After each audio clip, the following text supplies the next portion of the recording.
ತಾಲೂಕು ಆಡಳಿತ ವತಿಯಿಂದ ಶಾಸಕರ ಮಾದರಿ ಶಾಲೆಯಲ್ಲಿ ಅದ್ದೂರಿಯಾಗಿ 77ನೇ ಗಣರಾಜ್ಯೋತ್ಸವವನ್ನು ಆಚರಣೆ ಮಾಡಲಾಗಿದೆ. ಧಾರವಾಡ ಜಿಲ್ಲೆ ಅಣ್ಣಿಗೇರಿಯ ಸರ್ಕಾರಿ ಪ್ರೌಢಶಾಲೆಯಲ್ಲಿ 77ನೇ ಗಣರಾಜ್ಯೋತ್ಸವದ ಧ್ವಜಾರೋಹಣವನ್ನು ನೆರವೇರಿಸಿ ಮಾತನಾಡಿದ ಅವರು, ಗಣರಾಜ್ಯೋತ್ಸವವು ನಮ್ಮ ಸಂವಿಧಾನದ ಏಕತೆ ಮತ್ತು ಪ್ರಜಾಪ್ರಭುತ್ವದ ಶಕ್ತಿಯನ್ನು ಸ್ಮರಿಸುವ ಮಹತ್ವದ ದಿನವಾಗಿದೆ. ದೇಶದ ಮೌಲ್ಯಗಳನ್ನು ಕಾಪಾಡುವ ಸಂಕಲ್ಪದೊಂದಿಗೆ ನಾವೆಲ್ಲರೂ ಬದುಕೂಡ ಇದ್ದರು.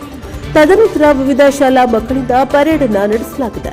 ಅಲ್ಲದೆ ಕಾರ್ಯಕ್ರಮಕ್ಕೆ ಅತಿ ಹೆಚ್ಚು ಮೆರುಗು ತಂದುಕೊಟ್ಟ ಶಾಲಾ ಮಕ್ಕಳ ದೇಶಭಕ್ತಿ ಗೀತೆಗಳು, ನೃತ್ಯಗಳು ನೋಡುಗರ ಕಣ್ಮನ ಸೆಳೆದವು. Bureau report Kiran Kumar Pujar, NK Stream 4 Annigeri.